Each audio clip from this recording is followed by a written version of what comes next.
Well, Miles Franklin, I think, was one of Australia's first philanthropists. What she did in 1954 was left in her estate a wonderful opportunity for Australians to participate in what was a time where very few philanthropists probably existed. She left just over £8,000 in her estate for this wonderful award that we're here for tonight. And she put very few boundaries, in fact, on the award. Really 2 points that are referenced. One, it had to be about a phase of Australian life.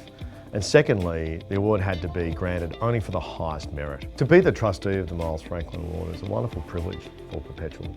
We're very proud to have that role, something that we hold very close to our heart because of the significance of this award to the Australian community. The Miles Franklin Prize, which is surely the most prestigious and the earliest of all literary prizes in Australia, is important because it represents, I think, it symbolises the importance of literature.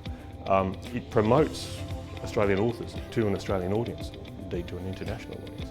And there aren't many opportunities to do that. It was almost her entire estate of £9,000 that she saved for this literary prize.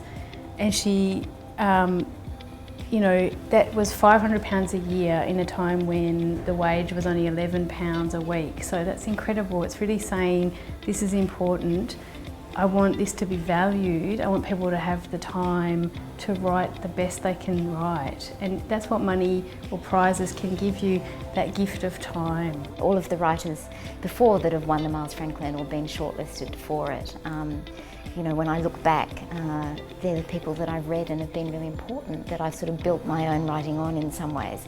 So to be included amongst that is really delightful. Most writers come from backgrounds where there has been complexity in their lives, often difficulty in their lives, and writing has been a means of giving expression to that. So Australian writers for me stand for the complexity of Australian society. So literary awards not only recognise those writers, they recognise who we are as a nation. When I think of the Miles Franklin Award, what I think of is Miles Franklin herself and the way that she scrimped and saved and, as an old woman with very little money, denied herself not just luxuries but necessities in order to put together the bequest to recognise Australian literature, and I find that a very moving story.